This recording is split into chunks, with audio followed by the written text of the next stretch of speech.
Bismillahirrahmanirrahim. Baik, assalamualaikum warahmatullahi wabarakatuh. Untuk anakku SMP Sangkamil kelas 9. Kita lanjut materi sebelumnya tentang pengertian drama. Oke, kita lanjut ya. Sekarang kita membahas tentang paripola katut kejadian dina drama ya. Jadi paripola palaku tindakan demi tindakan dina latar jeung runtuyan waktu ngawangun kejadian-kejadian serta sabaraha kejadian ngawangun peristiwa runtuyan kejadian demi kejadian. Nah kitu demi peristiwa demi peristiwa dipatalikeun ku rupa-rupa hal. Ya, jadi dipatalikeun ku rupa hal kayaning palaku runtuyan waktu jeung sebab akibat runtuyan kejadian atau peristiwa anu mangrupa sebab akibat disebutnya galur atau plot ya.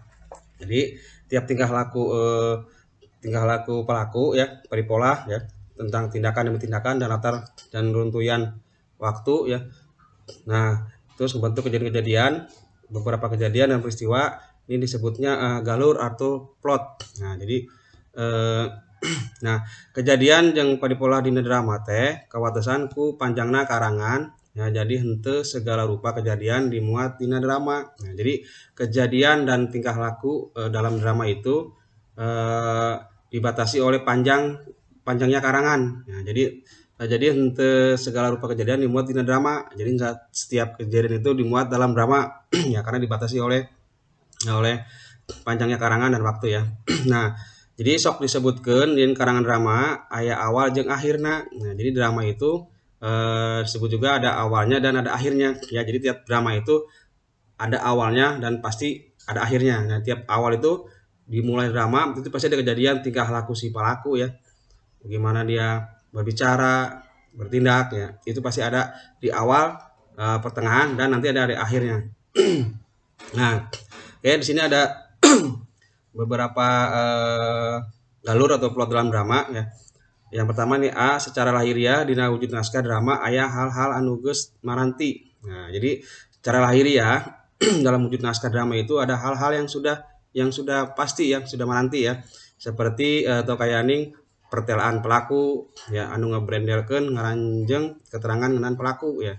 Jadi berkenaan pelaku yang membicarakan bagaimana keterangan pelaku, oh si A ini orangnya baik dan jujur, sopan. Nah, lagi-lagi si A ini orangnya antagonis ya, dia tuh orang pemarah, egois dan suka cemburu. Nah, itu dikasih keterangan dalam naskah dramanya.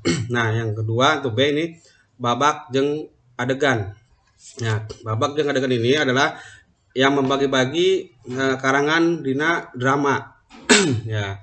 Jadi dina drama hiji babak dilakonkeun kejadian hiji tempat dina runtuyan waktu. Nah, jadi satu babak itu dilakonkan, misalnya lagi di sawah nih. Nah, dibuatlah kejadian atau percakapan ya di sawah itu bagaimana ya.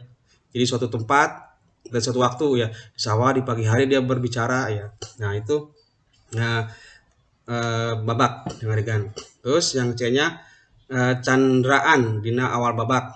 Ya, candraan ini adalah nerangkeun kaayaan latar, suasana pelaku jeung kejadian. Ya.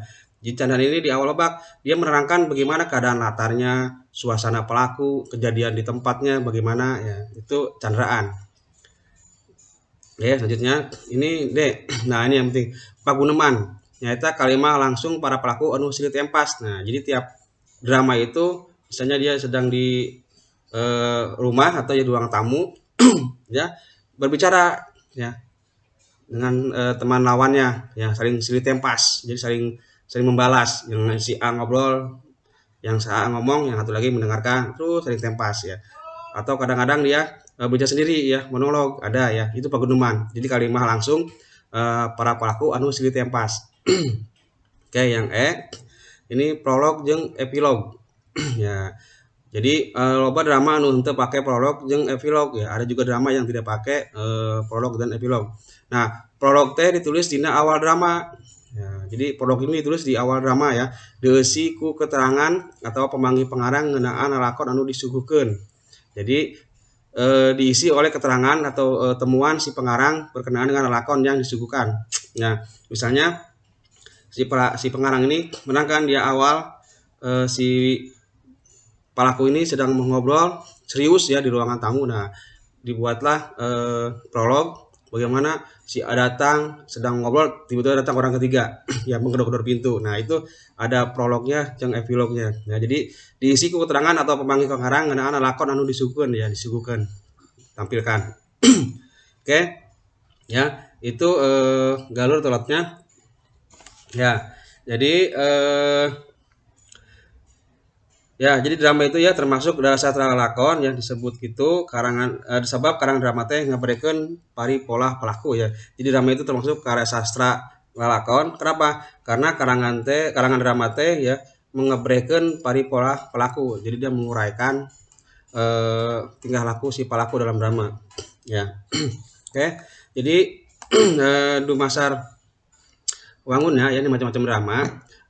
Berdasarkan bentuknya drama itu dipasing-pasing atau dibagi-bagi jadi dua. Jadi dua ya. Yang pertama wangun lancaran jeung wangun ugeran. Nah, jadi drama itu dibagi dua, pertama dalam bentuk lancaran dan dalam bentuk ugeran. Nah, di drama lancaran, dalam drama lancaran ini dibacana atau diucapkan anak dina wirahmah bahasa lancaran ya.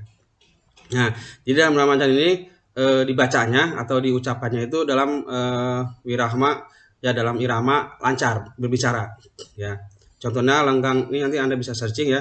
Contohnya drama ini adalah Lenggang Kencana, Kerenting Kuning ya, Munding Laya Kusuma. Nah, itu yang lancaran. Nah, ari dina wangun ugeran paguneman teh diwangun dina basa ugeran. Ya, jadi kalau drama bentuknya ugeran, jadi paguneman itu percakapan itu dibentuk dalam bahasa ugeran. Uang berupa sajak bebas atau berupa sajak terbebas. Ya. Atau dia bentuk itu bisa sajak bebas atau merupakan sajak yang tidak bebas. Nah, paguneman anu mangrupa sajak bebas biasanya dideklamasikan. Ya, jadi biasanya nih paguneman atau percakapan yang merupakan sajak bebas itu biasanya dideklamasikan ya, disampaikan. Dideklamasikan ya disebutkan. Nah, paguneman dina sajak terbebas nyaeta paguneman dina wangun pupuh. Nah, ya. Jadi kalau paguneman yang tidak bebas itu biasanya percakapan atau omongan dalam bentuknya itu pupuh, syair dinyanyikan ya. Atau macanya ditembangkan ya. Jadi bacanya balik disairkan. Ya, Anda bisa searching ya nanti. Oke. Nah, drama anu paguneman ditembangkan disebutnya gending karemen ya. Jadi drama yang omongannya atau yang disampaikan itu dalam tembang ini disebutnya gending karemen ya, ingat ya, ini saya hitamin. Jadi disebutnya gending karemen ya, karemen. Contohnya ini ada Cium Wanara, Sarkan jeung Sarkim ya, dan lain-lain banyak ya. Dan silakan searching contoh drama pagunemannya dalam sajak terbebas ya. Oke.